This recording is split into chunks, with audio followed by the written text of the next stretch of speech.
जाने दूंगा जो घुटनों के बल चले। नहीं पहुंचा मैं, कोशिश की, लेकिन अपनी जगह मुतमैन हूं कि मेरे साथियों ने मुझे गलत साबित नहीं किया, मुझे झूठा साबित नहीं किया। जिस दिन से मियां साहब और रोला साहब अंदर गए, उस दिन से लगा कि वाकई हमने दो ऐसे उम्मीदवार भेजे जो वहां लड़ झगड़ के हमारी बात करेंगे। और जैसे सिनेमा में होता है कि ये ट्रेलर है तो ट्रेलर के बाद फिल्म लगता है, अभी तो एक ही सेशन हुआ है, अभी तो हमने सिर्फ उनकी तरफ से ट्रेलर देखा है। ये तो वहां पार्लियामेंट का पिलर पिलर हिलाते रहेंगे और इंशाल्लाह जितना भी हमसे लिया हुआ है उस एक एक चीज का ये दोनों हिसाब लेके ही एक तो हुई ये बात। फिर अपने हम मेजबान की बात करें, इनके खानदान और हमारे खानदान के दरमियान ताल्लुकात पर तो पहले ही रोशनी डाली गई, लेकिन इनको भी हम, हालांकि मैं ज्यादा इन्हें मिला नहीं, लेकिन नजर तो पड़ती रहती थी। हमने इसका बदलता हुआ रुख हमने आजमाया, देखा। पहले देखा एक काबिल और कामयाब क्रिकेटर के तौर पर जिन्होंने जम्मू कश्मीर का नाम रोशन करने की कोशिश की, अपनी मेहनत के बुनियाद पर एक मुकाम हासिल किया। इस बात के बावजूद कि कुछ लोगों ने वहां पर भी इसके काम खींचे, इसको कम किया। शायद अगर उस वक्त सियासत बीच में नहीं आया होता तो ये और ज्यादा आगे बढ़ जाता, लेकिन चलिए अल्लाह ताला को उतना ही मंजूर था और उन्होंने कबूल किया। फिर क्रिकेट के बाद सोशल वेलफेयर की तरफ हमने इसको एक सोशल एक्टिविस्ट के तौर पर देखा और सोशल एक्टिविस्ट से फिर पिछले 4-5 साल में उन्होंने एक सियासी लीडर के तौर पर जो है उभरना शुरू किया।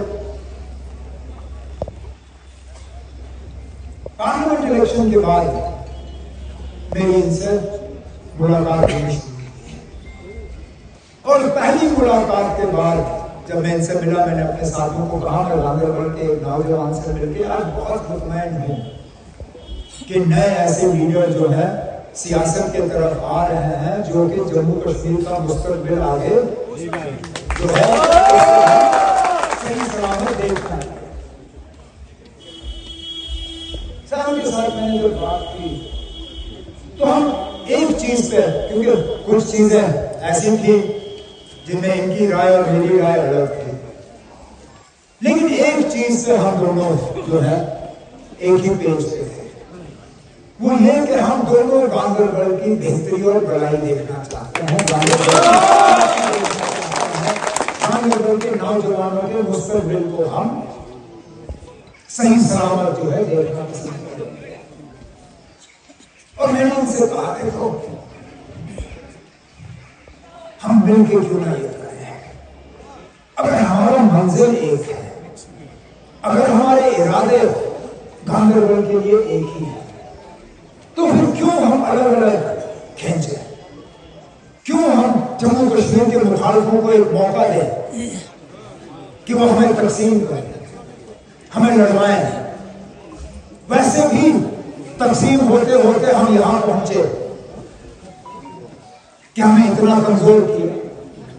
अगर हम तकसीम नहीं हुए होते, आज हमारा झंडा बुलंद होता, आज हमारा अपना आईन होता, हिंदुस्तान के आईन में हमारा अपना खसूसी दर्जा होता, लेकिन हम तकसीम होते रहे, हमारी आवाज कमजोर होती रही और आज हम इस मुकाम पे हैं।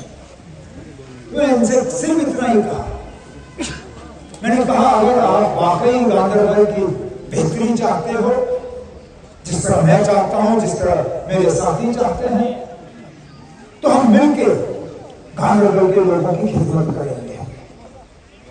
मैं इनका बेहद शुक्रगुजार कि उन्होंने मेरे सामने कोई शर्त नहीं रखी। नहीं तो सियासत में लेन देन बहुत होता है। इससे पहले जिसको हमने लाया था वो बिना लेन देन के आने के लिए तैयार ही नहीं था, बिना मैंडेट को बात करने के लिए तैयार नहीं था। साइंस पावर चाहते थे, इलेक्शन का ब्यूगल बच चुका था, ये भी डरा धमका के अपने जात के लिए कुछ मांगता, या कम से कम ये कहता कि ना इलेक्शन के बाद आपने मुझे यहां तक पहुंचाना है, आपने मुझे ये दर्जा देना है या ये औहदा देना है। नहीं मांगा, नहीं मांगा, अपने लिए अपने घर के लिए नहीं मांगा। कहा जनाब अगर मैं मांगूंगा तो सिर्फ आपसे एक वादा सुनना चाहता हूं कि आप गांदरबल के आवाम की खिदमत करके गांदरबल के लोगों की खिदमत करें। और मैंने उनसे यही कहा, मैंने कहा ना मैंने आज तक जिन जिन के साथ काम किया है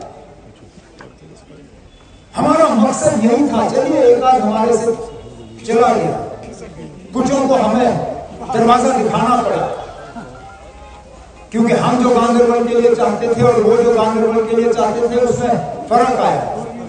लेकिन यहाँ जो स्टेज पे बैठे हैं हम में से कौन ऐसा है जो गांदरबल का हमदर्द नहीं है? राठौर साहब पहले कॉन्स्टिट्यूएंसी इंचार्ज के तौर पर इन्होंने कोशिश की कि तंजीम यहाँ मजबूत रहे, लोगों के जज्बातों की तर्जुमानी हो, कम से कम लोगों को लगे कि तंजीम यहाँ पे है। और मुश्किल दौर में जबकि पूरे दिल्ली की हुकूमत का दबाव यहां हमारे ऊपर था, लेकिन जब हमें लगा कि हमें जिले की तरफ तवज्जो देनी होगी, हमने इनसे गुजारिश की कि आप जिला देखिए, गांदरबल की जिम्मेदारी हम किसी और को देंगे। पुख्ता नहीं किया। और मैं आज इनको मुबारक करता हूं जो हाल ही में रूल्ला साहब का पार्लियामेंट इलेक्शन रहा, उम्मीद से ज्यादा कंगन और गांदरबल से लीड इन्होंने अपने जिले में हमें आगा साहब को दिया। यासमीन साहब को सेगमेंट इंचार्ज के तौर पर हमने जिम्मेदारी दी और उस दिन से लेकर आज तक लगातार भागता रहा। तंजीम को और ज्यादा मजबूत करने में इन्होंने रोल अदा की। तंजीम से एक डबल पैसा नहीं मांगा किसी भी प्रोग्राम के लिए। हमारा ट्रेजर सरदार ओबरॉय साहब यहां बैठे हैं, गवाह हैं। किसी भी नेशनल कॉन्फ्रेंस के प्रोग्राम के लिए यासमीन साहब ने आके हमसे एक डबल पैसा नहीं मांगा।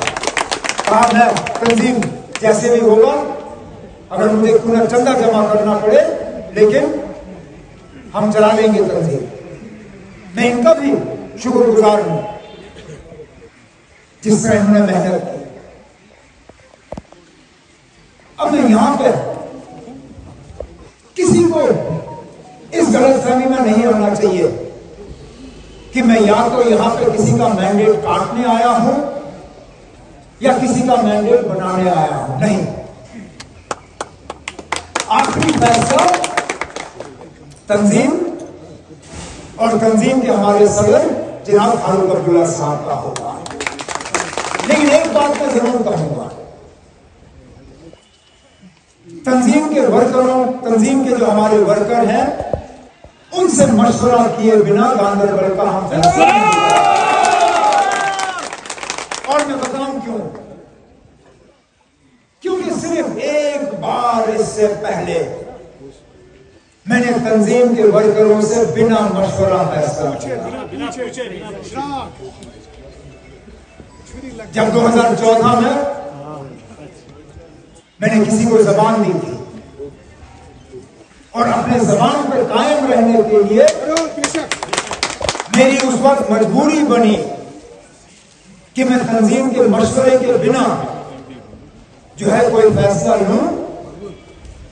अब उस वक्त हम जब फैसला लेते हैं तो हमारे इरादे सही होते हैं, हमारी नीयत साफ होती है, ऐसा कभी कभी गलत साबित हो जाता है। उमर साहब, हम आपके लिए जान देने के लिए तैयार। अल्लाह आपको हमारी शान है, हमारी शान है, हम जान देने के लिए तैयार हैं। आप पसीना खून देना मेरा काम है। शान है। जुबान पे कायम नहीं, अपनी जुबान पे कायम नहीं। मैंने हमेशा गांधरबल के आवाज की खिदमत करने की कोशिश की और आप लोगों ने हद से ज्यादा मुझे इज्जत और प्यार से नवाजा। एक बार नहीं, 2 बार नहीं, 3 बार आपने मुझे पार्लियामेंट भेज के आपकी नुमाइंदगी करने का मौका मिला। क्या मैं भूल सकता हूं?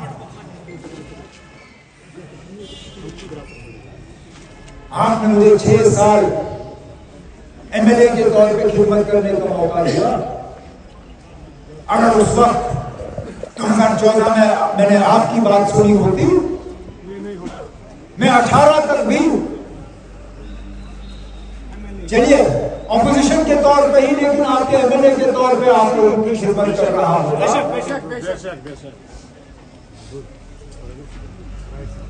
अब आगे अल्लाह ताला को क्या मंजूर होगा वो कौन कह सकता है। हमारे मुस्तकबिल में जो लिखा होता है हमें वही मिल सकता है। हम क्यों ना लाख कोशिश कर रहे हैं। मैंने तो कुछ साथी बारामूला के पार्लिमानी इलेक्शन के नतीजों से पहले दिल्ली के मेरे मकान के लिए पर्दे तक नापने के लिए तैयार थे जनाब। वो ये तक कह रहे थे कि ना दिल्ली में कौन से सड़क पे आपका मकान होना चाहिए। मैं उस वक्त उनको दबी अल्फाजों में कहता था ना, पहले नतीजा निकलने दो, फिर हम पर्दे को जो है नापना शुरू करेंगे। इसलिए मैं कहता हूं कि अब हम जो भी सोचे, जब तक अल्लाह ताला को मंजूर ना हो, हमारी मंजूरी का क्या मतलब। हम तो ज्यादा से ज्यादा मेहनत कर सकते हैं, कोशिश कर सकते हैं, तमन्ना रख सकते हैं, लेकिन आखिरी फैसला अल्लाह ताला का ही है। तो हम इस इलेक्शन में पूरी तरह से मेहनत करेंगे इंशाअल्लाह। बेहतरीन से बेहतरीन उम्मीदवार लोगों के सामने हम पेश करेंगे। मंशूर में भी हमने कोई कसर बाकी नहीं रखी। आज हमारे मंशूर का हर किसी ने नकल किया।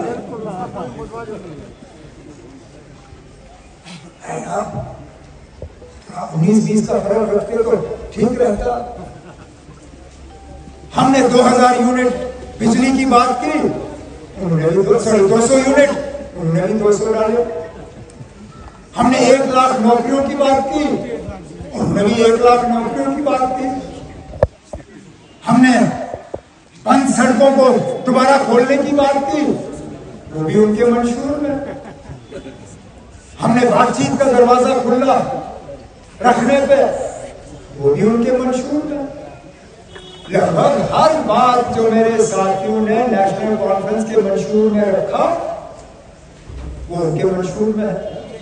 फिर कहते हैं कि अगर एनसी और कांग्रेस हमारे एजेंडा को तस्लीम करती है, हम उम्मीदवार नहीं उठाएंगे।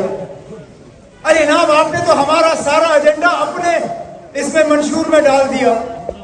आपने तो हमारा एजेंडा तस्लीम कर ही लिया। अब आपके एजेंडा और हमारे एजेंडा में कोई खास फर्क है ही नहीं।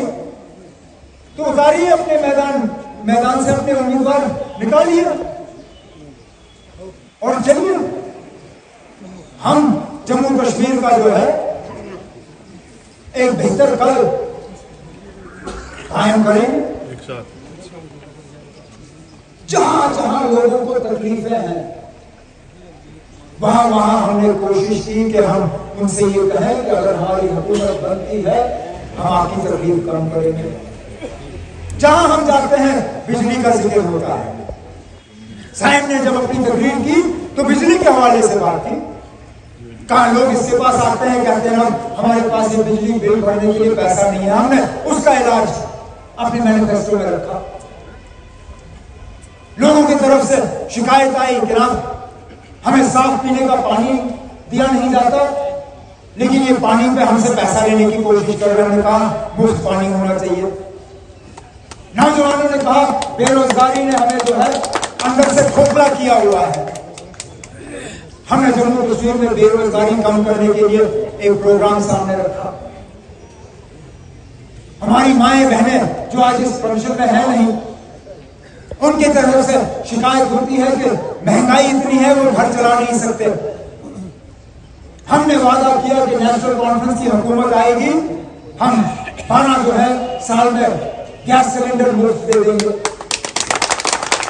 हम राशन का स्केल बढ़ाएंगे, हम राशन कार्ड के जरिए दोबारा चीनी और मिट्टी का तेल जो है वो फराहम करना शुरू करेंगे, हम सोशल वेलफेयर की स्कीमें जो है उनको दोबारा चालू करेंगे, हम बेरोजगार नौजवानों के जो है हाथ मजबूत करेंगे। जो हुकूमत की तरफ से जो पकड़ धकड़ का सिलसिला चला, जो वेरिफिकेशन को लेकर यहां के नौजवानों को तंग किया जाता है। आप पासपोर्ट लेने जाते हो, आपकी सीआईडी में वेरिफिकेशन नहीं होती। आप सरकारी नौकरी लेने जाते हो, आपकी वेरिफिकेशन नहीं होती। आप बैंक से लोन लेने जाते हो, आपकी वेरिफिकेशन नहीं होती। हजारों के तादाद में हमारे नौजवान जेल में दर की ठोकरें खा रहे हैं। हमने वादा किया है कि हम एक एमनेस्टी के तौर पे ये तमाम जो दबाव और खौफ और डर का माहौल जम्मू कश्मीर में कायम किया हुआ है, नेशनल कॉन्फ्रेंस की हुकूमत आते ही हम इस खौफ और डर और दबाव का माहौल जो है उसको कम करेंगे।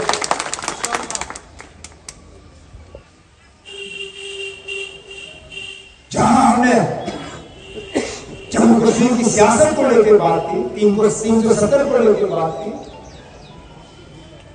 हमने सिर्फ बात वहां पे खत्म नहीं की, क्योंकि अगर सिर्फ हम वहां खामोश रहते शायद वो आप लोगों के साथ धोखा होता। वो हमारी लड़ाई है, लेकिन वो लंबी लड़ाई है, उसमें हम कामयाब कब होंगे अल्लाह बेहतर जानता है, लेकिन हम वो लड़ाई छोड़ेंगे नहीं इंशाअल्लाह। लेकिन जब तक हम उस लड़ाई पे हैं, हम आपसे उम्मीद तो नहीं कर सकते ना कि हमारी वो लड़ाई होगी हम आपको बेरोजगार रखेंगे, हमारी वो लड़ाई चलेगी हम आपके प्लेट जो है खाली रखेंगे, हमारी वो लड़ाई चलेगी आपका चूल्हा नहीं जलेगा, हमारी वो लड़ाई चलेगी आपके अस्पताल में डॉक्टर नहीं होगा, आपके स्कूल में टीचर नहीं होगा। हमने कोशिश की कि विरासत के तौर पे जो हमें शेर कश्मीर से मिला उसको हम आगे ले जाएं। शेर कश्मीर ने यहाँ के नौजवानों को अगर कुछ दिया था तो मुफ्त तालीम दी थी, यूनिवर्सिटी के लेवल तक एक एक करके इन लोगों ने मुफ्त तालीम बंद की। हमने अपने मंशूर में यहाँ के नौजवानों को दोबारा वादा दिया है कि नेशनल कॉन्फ्रेंस की हुकूमत आई तो यूनिवर्सिटी के लेवल तक हम दोबारा जम्मू कश्मीर में नौजवानों को मुफ्त तालीम जो है फराहम करना शुरू करेंगे। मकसद मेरा कहने का यह है कि हम ही लोग हैं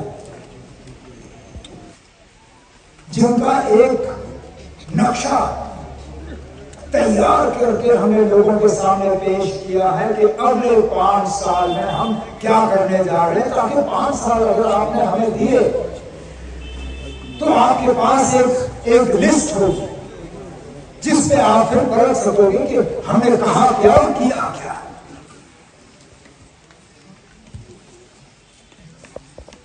मेरी आप सब साथियों से, क्योंकि यहाँ चीता चीता वर्कर ही है, मेहरबानी करके आप हमारे मंशूर को लेके आप घर घर जाके लोगों को समझाना शुरू करिए कि हम क्या लेके आ रहे हैं, हम किस तरह आपके हाथ मजबूत करेंगे, किस तरह कल हम आपको एक बेहतर जो है मुस्तकबिल कायम करके देंगे, एक बेहतर कल जो है आपके लिए हम किस तरह हासिल करेंगे। लेकिन जाते जाते जहां मैंने आपसे एक गुजारिश की, वहां एक और गुजारिश करना चाहता हूं। इस इलेक्शन में नोट पानी की तरह बहाए जाएंगे। पता नहीं कौन सी एजेंसी किस किस को यहां खड़ा करेगी। कोई MI का होगा तो कोई SI का होगा तो कोई उस आय का होगा, कोई एक लिफाफा लेके आएगा तो कोई दूसरा लिफाफा लेके आएगा।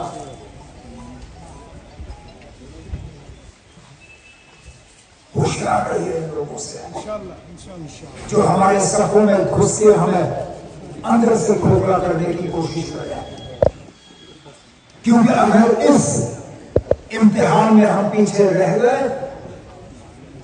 जो हमने 5 साल में भुगता उससे कहीं गुना ज्यादा जम्मू कश्मीर को मुश्किल और मुश्किलात का सामना करना होगा। अरे बाकी मुल्क में देखिए ना लोगों का हाल, खासकर मुसलमानों का, किस तरह उन्हें बुलडोजर के जरिए, हुकूमत के कानूनों के जरिए, हुकूमत के ऑर्डरों के जरिए तंग किया जाता है। दिल्ली और यूपी से एक यात्रा निकलती है जिसमें कुछ लोग गंगा से पानी अपने कंधों पे उठा के घर की तरफ जाते हैं। सरकारी ऑर्डर के तरफ के तहत वहां ये फरमान जारी हुआ कि हर दुकानदार को दुकान के मालिक का नाम दुकान पे लिखना होगा, ताकि पानी उठाने वालों को पता होगा कि मुसलमान का दुकान कौन सा है और हिंदुओं का दुकान कौन सा है, ताकि गलती से वो किसी मुसलमान के दुकान से कुछ खरीदे ना। अरे हमारे साथ देखिए ना हम किस तरह करते हैं। जब यात्रा गुजरती है तो यहीं से गुजरती है, जब यात्री जाते हैं तो यहीं से जाते हैं। हम अपने घर खोलते हैं उनके लिए, हम अपने दुकानें खोलते हैं उनके लिए। हिंदू जब अमरनाथ जी की यात्रा करने जाता है तो पालकी मुसलमानों के कंधे पे होते हुए वहां गुफा तक हम पहुंचा देते हैं, ताकि सही सलामत हो यात्रा करके वापस आए। लेकिन इन लोगों का बस चले तो ये मुसलमानों को सेकंड क्लास सिटीजन के तौर पर जो है उतारने की कोशिश करेंगे, और जम्मू कश्मीर में हमारा यही हाल होगा। हमारा बचाव इसी में है कि हम इन लोगों को लखनपुर के उस तरफ रखें, और लखनपुर के उस तरफ रखने के लिए इस हल वाले झंडे को मजबूत रखना ये बहुत ज्यादा जरूरी है।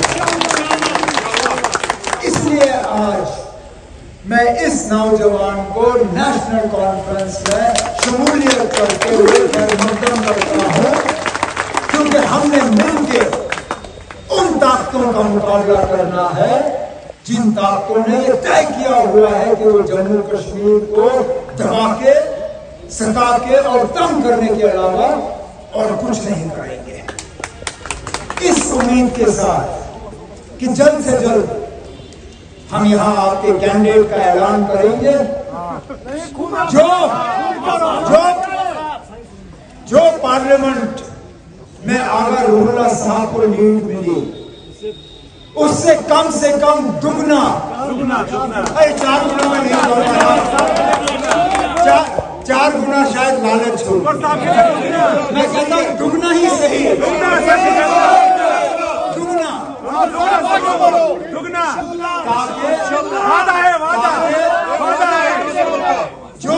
वादा है, जो काम 2014 में हम अधूरे छोड़ गए, बदकिस्मती से 2014 में मैंने जहां गांधरबल को छोड़ा वहीं का वहीं रहा। हम पीछे ही गए, आगे नहीं गए।